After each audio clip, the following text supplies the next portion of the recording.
প্রিয় দর্শক বন্ধুরা, আসসালামু আলাইকুম রহমতুল্লাহ।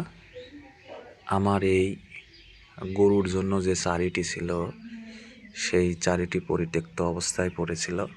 তো পরে চিন্তা করলাম যে এর মধ্যে একটু মাটি দিয়ে ধনিয়া পাতা বীজ বপন করে দেব। দেখতে পাচ্ছ বন্ধুরা, এখানে আমি ধনিয়া পাতার বীজ বপন করে দিয়েছিলাম।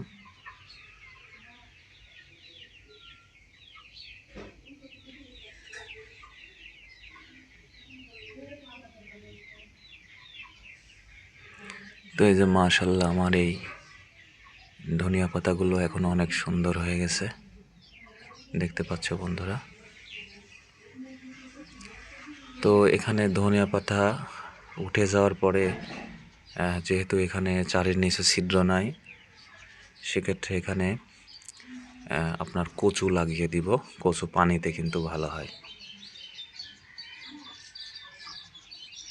তো সবাই ভালো থাকবেন। আসসালামু আলাইকুম রহমতুল্লাহ।